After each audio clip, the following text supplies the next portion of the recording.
Welcome to ETV prime. AP capital అమరావతిని promote చేయాలని రాష్ట్ర ప్రభుత్వం ఎంతగా ప్రయత్నిస్తుందో అంతగా దానికి అడ్డంకులు ఎదురవుతున్నాయి. అది ఎవరి ద్వారా అనేటువంటిది పక్కన పెడితే, వాస్తవానికి అమరావతి పేరు చెప్పి బోల్డ్ చాలా డబ్బు ఖర్చు పెట్టేస్తున్నారు. అక్కడ వేల కోట్లంతా కూడా వృధాగా అక్కడ ఖర్చు పెడుతున్నారు. ఎందుకంటే బంగారం లాంటి పంటలు పండే పొలాలని రైతుల దగ్గర తీసుకుని అవసరానికి మించి తీసుకుని 50,000 ఎకరాలు అనే మొదటి విడత తీసుకుని ఇంకా కావాలి, లేకపోతే అది మున్సిపాలిటీగా ఉండిపోతుంది అనేటువంటి మాటలు చెప్పి మరో విడత భూసేకరణకు సిద్ధమైతే రైతులు దానికి రివర్స్ అవటం, ఇవన్నీ ఒక ఎత్తు అయితే రూపాయి గ్రాంట్ తీసుకురాలేకపోయారు కేంద్రం నుంచి అనేటువంటిది అది పెద్ద అపప్రద రాష్ట్ర ప్రభుత్వానికి. ఎందుకనంటే కేంద్రంలో రాష్ట్రంలో 2 ఎన్డీఏ ప్రభుత్వాలే ఉన్నాయి. చాలా కీలక భాగస్వామిగా ఉంది.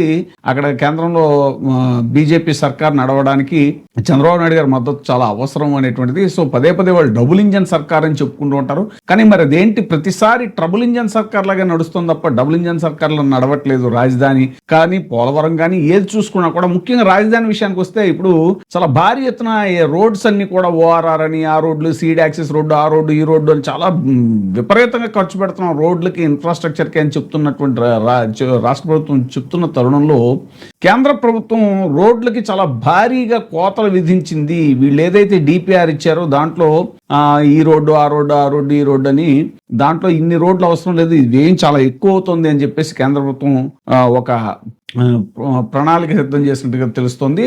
కేంద్రం నుంచి భారీ ప్రాజెక్టులకు ఆమోదం వస్తుందని ప్రభుత్వం చెప్తున్న సమయంలో కీలక ప్రాజెక్టుపై కేంద్ర సంస్థ తీసుకున్న నిర్ణయం ఒక చర్చకు దారితీసింది. అదేంటంటే అమరావతి ఔటర్ రింగ్ రోడ్డు దాదాపు 189 కిలోమీటర్ల పొడవుతో రాజధాని ప్రాంత భవిష్యత్ రవాణా అవసరాలను దృష్టిలో పెట్టుకుని ప్రతిపాదించినటువంటి ఈ ప్రాజెక్టుకి ఇప్పుడు కీలకమైనటువంటి లింకులు సర్వీస్ రోడ్ల మీద కేంద్రం కోతలు విధించినట్టుగా మనకు సమాచారం వస్తుంది. భవిష్యత్తులో అమరావతి నిర్మాణంపై ఈ ప్రతిపాదనలన్నీ కూడా ప్రభావం చూపేటువంటి అవకాశం ఉంది.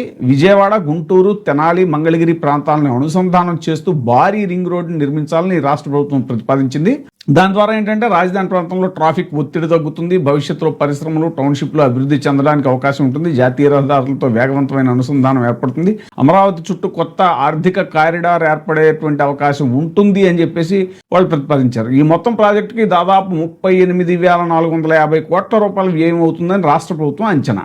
అయితే ప్రాజెక్టు వ్యయం చాలా ఎక్కువగా ఉంది అనే కారణంతో NHAI అంటే national highway authorities of India అధికారులు కొన్ని కీలక ప్రతిపాదనలు చేసి వీటిలో కొన్ని తొలగించినట్టుగా ఇప్పుడు సమాచారం. తెనాలి ప్రాంతం నుంచి కాజా వరకు ప్రతిపాదించినటువంటి రోడ్డు ఏదైతే ఉందో స్పర్ రోడ్ అంటారు దాన్ని తొలగించారు. అలాగే ORR 2 వైపులా ఉండాల్సిన సర్వీస్ రోడ్లలో బయటి వైపు సర్వీస్ రోడ్డును కూడా తొలగించినట్టుగా సమాచారం. దీనివల్ల ఏమవుతుందంటే ప్రాజెక్టు వ్యయం సుమారు 6,500 కోట్ల రూపాయల వరకు తగ్గినట్టుగా చెప్తున్నారు. అయితే ఇది చిన్న అంశంగా కనిపించవచ్చు, కానీ పట్టణ ప్రణాళిక నిపుణులు చెప్పే విషయం ఏంటంటే, ఒక రింగ్ రోడ్డు విజయవంతం కావాలి అంటే ప్రధాన పట్టణాలతో కలిపే లింక్ రోడ్లు బలంగా ఉండాలి. తెనాలి, తాడేపల్లి, మంగళగిరి ప్రాంతాల ప్రజలు నేరుగా ORR లోకి చేరేటువంటి అవకాశం ఈ స్పర్ రోడ్ తో ఉంటుంది. వాహనాలు ముందుగా గుంటూరు వైపు వెళ్ళి అక్కడి నుంచి మళ్ళీ ORR లోకి చేరాల్సి రావచ్చు. ప్రయాణ దూరం, సమయం 2 పెరిగే అవకాశం ఉంటుంది.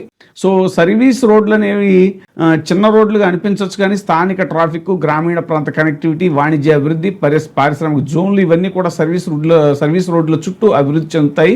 ఇప్పుడు లోపల వైపు మాత్రమే సర్వీస్ రోడ్లు ఉంటే బయట వైపు అభివృద్ధి అవకాశాలు తగ్గిపోతాయని చెప్పేసి ఇప్పుడు నిపుణులు కొంతమంది చెప్తున్నట్టుగా తెలుస్తోంది. ఈ ప్రాజెక్టు కోసం రాష్ట్ర ప్రభుత్వం ఇప్పటికే కొన్ని ఆర్థిక రాయితీలకి అంగీకరించింది. భూసేకరణలో భాగస్వామ్యం, సినరేజస్ ఫీజు మినహాయింపులు, GST రాయితీలు, ఇతర రాష్ట్ర సహకారం ఇవన్నీ కలిపి వేల కోట్ల రూపాయల భారం రాష్ట్రం భరించేందుకు సిద్ధం అయినా కూడా ఇంత సహకారం ఇచ్చిన తర్వాత కూడా ప్రాజెక్టు రూపురేఖల్లో భారీ మార్పులు ఎందుకు చేస్తున్నారన్న ప్రశ్న వస్తోంది. ఇప్పుడు ఇది కేవలం రహదారి ప్రాజెక్టు అంశంగా లేదు. అమరావతి రాజధాని అంశం మొదటి నుంచి కూడా రాజకీయ వివాదాలకు కేంద్రంగా ఉంది. రాజధాని నిర్మాణం వేగవంతం అవుతోంది అని ప్రభుత్వం చెబుతుంటే, మరోవైపు రాజధాని భవిష్యత్తుకు అవసరమైన కీలక మౌలిక సదుపాయాలపై కొరతలు పడుతున్నాయనేటువంటి విమర్శలు వస్తున్నాయి. ఈ నేపథ్యంలో రాష్ట్ర ప్రభుత్వం, కేంద్ర మంత్రులు, స్థానిక ప్రజాప్రతినిధులు ఈ అంశంపై ఎంత బలంగా వాదిస్తారో ముందు చూడాల్సి ఉంది. 50 సంవత్సరాలు 100 సంవత్సరాల భవిష్యత్తును దృష్టిలో పెట్టుకుని నిర్మిస్తున్నామని చెప్తున్నారు. అలాంటి సమయంలో వ్యయం తగ్గించడం పేరుతో కీలక కనెక్టివిటీలు, సర్వీస్ రోడ్లు తొలగిస్తే అది భవిష్యత్తులో పెద్ద సమస్యగా మారే ప్రమాదం ఉంది అని నిపుణులు హెచ్చరిస్తున్నారు. మరి కేంద్రం తన నిర్ణయాన్ని పునఃసమీక్షిస్తుందా? రాష్ట్ర ప్రభుత్వం పూర్తి డిపిఆర్ని, వాళ్ళు అనుకున్న డిపిఆర్ని మళ్ళీ కేంద్రంతో ఒప్పించగలుగుతారా? లేకపోతే ఖర్చు తగ్గింపు పేరుతో అమరావతి ఓఆర్ఆర్ అసలు లక్ష్యం మారిపోతుందా? మరి ఏంటి అనేటువంటిది రాబోయే రోజుల్లో మనం వేచి చూడాలి. ఏదేమైనా సరే మరి ఫస్ట్ నుంచి మరి పదే పలు వేదికల మీద చంద్రబాబు నాయుడు గారు చెప్తుంటారు, నరేంద్ర మోడీ గారి సహకారంతో మనం గొప్పగా అమరావతి నిర్మించుకుంటాం, రాజధాని నిర్మించుకుంటాం అని ఈ మధ్యన లోకేష్ గారు పదే పలు వేదికల మీద చెప్తున్నారు. తాజాగా కూడా తిరుపతి బహిరంగ సభలో ఏంటది స్వర్ణాంధ్రప్రదేశ్, సుపరిపాలన స్వర్ణాంధ్రప్రదేశ్ సభలో కూడా చెప్పారు. నమో అంటే నరేంద్ర మోడీ మిగతా రాష్ట్రాల్లో, కానీ ఆంధ్రప్రదేశ్లో మాత్రం నమో అంటే నాయుడు మోడీ అని కూడా చెప్పారు. మరి నాయుడు మోడీ కాంబినేషన్ లో ఈ డబుల్ ఇంజన్ సర్కార్ కాస్త ఇలా ట్రబుల్ ఇంజన్ సర్కార్ గా మారి అసలుకే ఎసరొచ్చేలాగా ఉన్నాయి పరిస్థితులు. మరి రాజధానిలో వీళ్ళు చెప్తున్నటువంటి పెద్ద రేంజ్ లో రాజధాని అంటే ఇన్ని వేల కోట్లు రోడ్లకే దగ్గర ఇప్పుడు 40,000 కోట్లు దగ్గర ఇది చేస్తే దాంట్లో కోతలు విధిస్తూ కేంద్రం వెళ్ళటం అనేటువంటిది మరి సమన్వయం ఎక్కడ కొరవడింది రాష్ట్ర కేంద్ర ప్రభుత్వాల మధ్య? ఇప్పుడు మేము చాలా బలంగా ఉన్నాము, అటు పక్కన పవన్ కళ్యాణ్ గారు కూడా చెప్తున్నారు ఈ ఎన్డీఏ చాలా బలంగా ఉంది అని.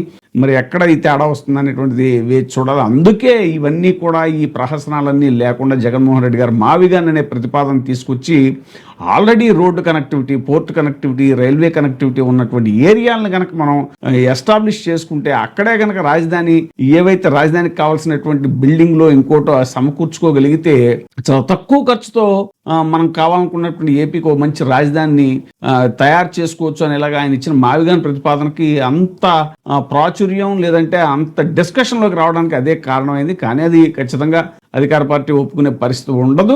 మరి కేంద్రం మాత్రం అధికార పార్టీ ఇక్కడ అలా కూటమి ప్రభుత్వం ఏదైతే ఉందో ఏపీలో దానికి ఎందుకు సహకరించట్లేదు అనేటువంటి దాని మీద రకరకాల చర్చలు జరుగుతున్నాయి. చూడాలి ముందు పరిణామాలు ఎలా ఉంటాయో. ఇప్పుడే సబ్స్క్రైబ్ చేయండి, లైక్ చేయండి, షేర్ చేయండి. VTV ప్రైమ్, నీ ఉత్తమాభిరుచుల సమ్మేళనం.